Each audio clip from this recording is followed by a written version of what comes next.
So I don't feel like cooking. I have a cold.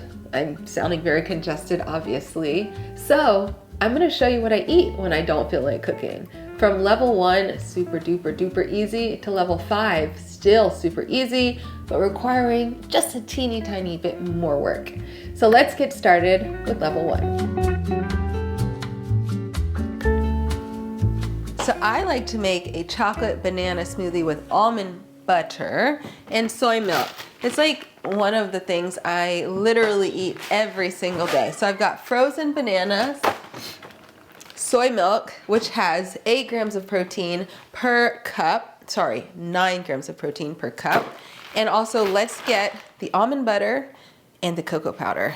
I'm sorry, not cocoa powder, raw cacao powder, which is full of antioxidants and of course, still tastes like chocolate. And of course, almond butter, but you can make this with any nut butter or even seed butter.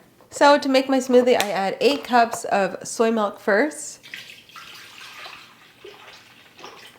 About 1 banana, which when I cut these up, I tried to remember how many pieces make a banana. I think it's 5. It's gonna be 5 today. These are frozen bananas. Frozen is better to make a creamier smoothie, of course. And I have dates, which really rich in potassium. It's nice sweetness and caramely amazing. I just love dates. Medjool dates are best. Okay. Now for the cacao powder. Like I said, cacao powder is full of antioxidants. It has a tiny little bit of caffeine, and it has theobromine, which can help you feel like a little boost of energy, but without the crash like coffee does. It's very good for you, and it's chocolate. Okay, so a chocolate smoothie is always what I'm in the mood for. So I add about 2 tablespoons and 1 tablespoon of almond butter.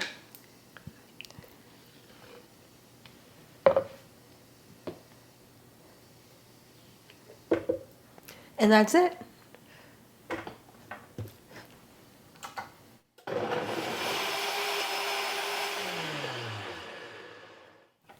All right, perfect 16 ounces of smoothie, just like that.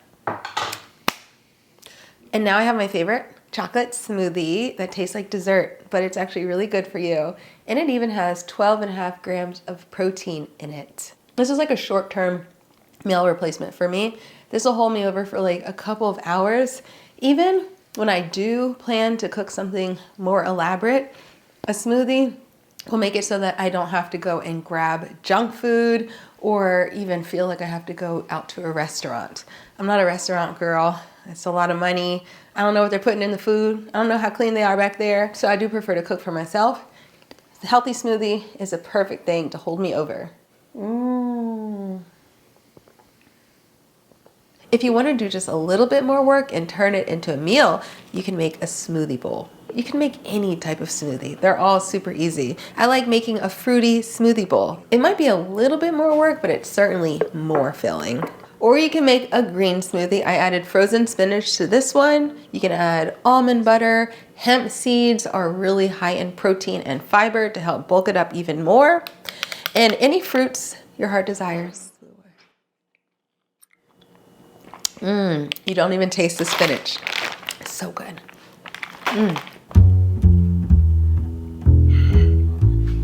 Now we're on to level 2. Level 2 is basically as easy as level 1, but I was just really craving that chocolate smoothie, so they're both equally easy.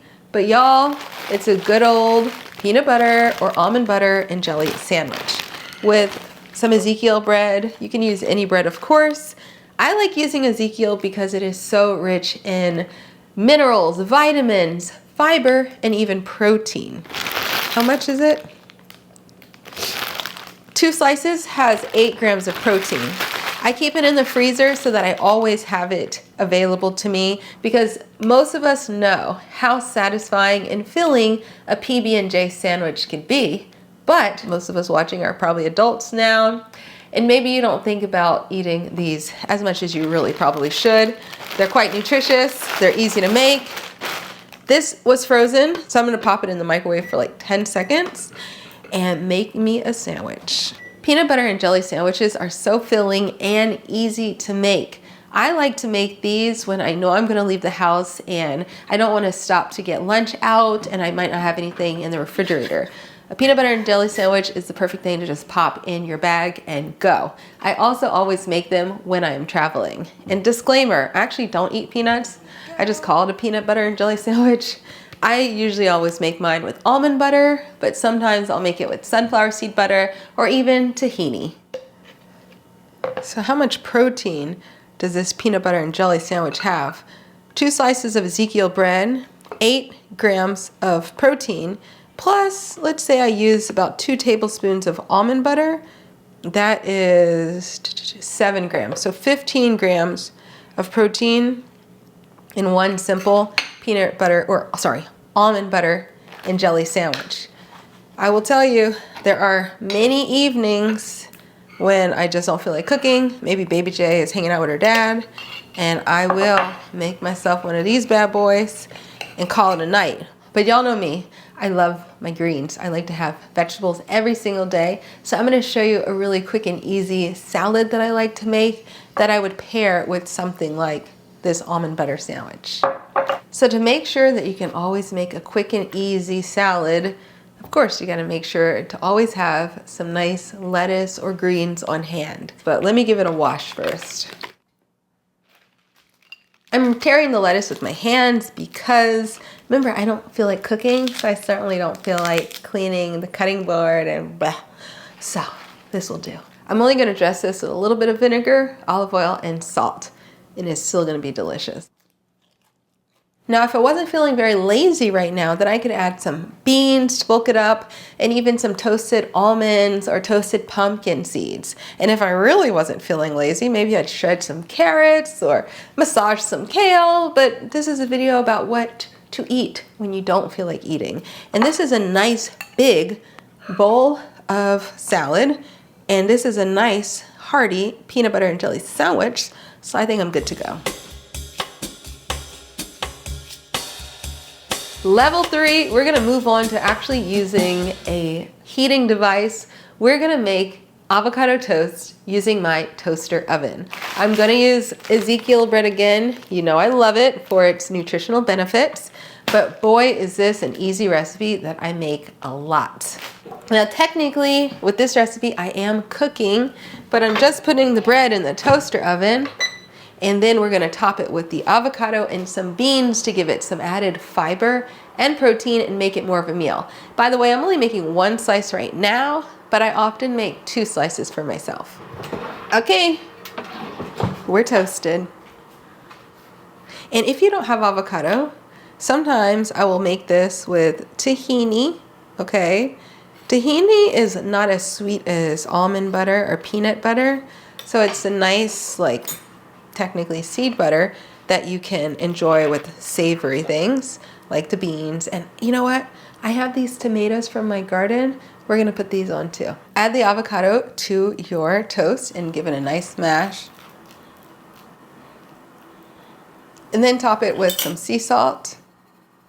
Chickpeas or any bean or lentil will work. I'm just gonna add a few tomatoes from my garden. And any herbs or spices that you'd like. I'm just adding a little bit of Japanese furikake, which is a blend of sesame seeds and seaweed.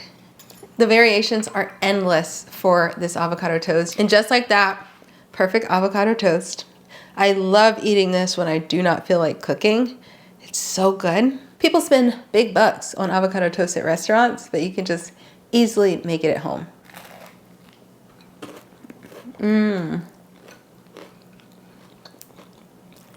And y'all was spending $12. Now you see how easy it is to make.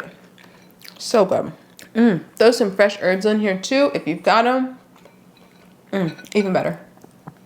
Now we're gonna move on to level 4. Now level 4, we're taking out the Instant Pot. Oh no, I can't get to it. Now I pushed it back too far. Oh, okay.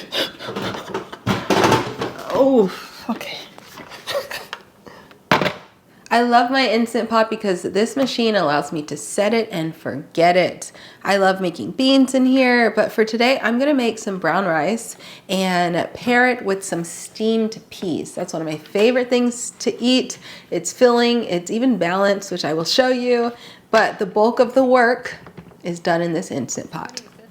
We're on level 4 now, so we are doing a little bit of cooking, but this is the easiest cooking that you can possibly do. So we're gonna steam some peas while we're waiting for that rice to cook in the Instant Pot. Not just peas, also frozen spinach. Because for this meal, I like to mix brown rice with frozen peas and spinach, and then cover it up, just garnish it with some tahini. And for today, I'm also gonna add some sauerkraut or kimchi, whatever I have in the fridge. But it is a fully balanced meal and it's beyond easy to make. So this is something that I eat a lot, and baby J, she loves it too. Our rice is finished.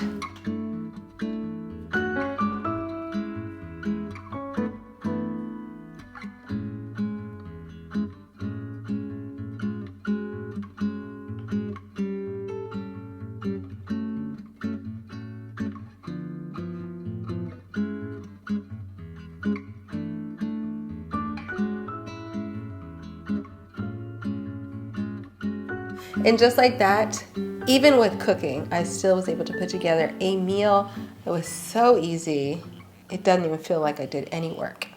I forgot I was gonna do kimchi, so I put my Italian spicy stuff on first, but I think this will be a good blend.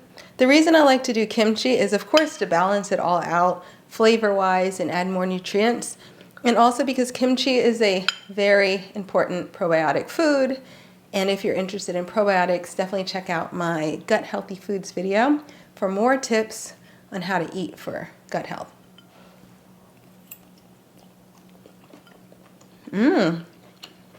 Spicy, but it's really good. Yeah, that's spicy. Now we're on to level 5. We're gonna make an actual recipe, my 10-minute lentil tacos. This is a recipe that I rely on so often when I want something balanced and super delicious, but I don't feel like cooking. But maybe I do feel like cooking just a little bit. We're gonna use canned lentils for this recipe. They will make your life a lot easier, but of course, you can cook your own lentils at home if you want to. And then we have some tomatoes. Now, the only slicing, dicing, cutting I'm going to do is I'm gonna halve these tomatoes. These are from my garden, but I'm gonna have the big ones just so that they'll cook quicker. But if you really don't even feel like taking out a cutting board, the tomatoes, they'll cook down on their own without slicing, or you can use tomato sauce or diced tomatoes from the store. Start by sauteing the tomatoes in olive oil until they're nice and jammy.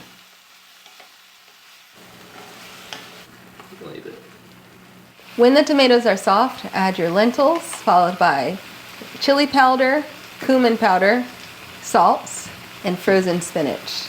Stir to combine and let it cook for about a minute or 2 until the spinach is tender.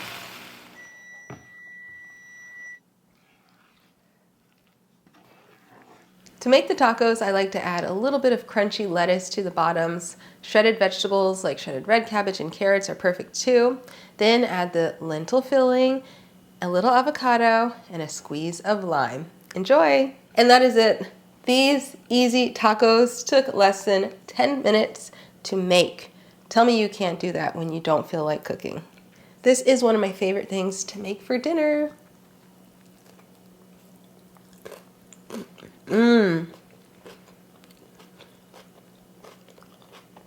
So good. And you don't have to enjoy these lentils in taco form. Of course, they'd also work as a filling for burritos or even bowls, like a Tex-Mex, Mexican-inspired bowl. This really, it hits the spot. It's very good. Those tomatoes though, what? Wow, so good. Homegrown is really best. Now I've got a couple things that I can enjoy for dinner tonight and even lunch tomorrow, so thank you. Even less cooking. Let me know which level you're on when you don't feel like cooking. Leave a comment in the comment section down below. The recipe for these lentil tacos can be found on my blog. I will leave a link to that in the description box down below. And there's a QR code here on the screen that you can scan for the recipe. And that's it. Thanks so much for watching, y'all. I'll see you next time. Bye.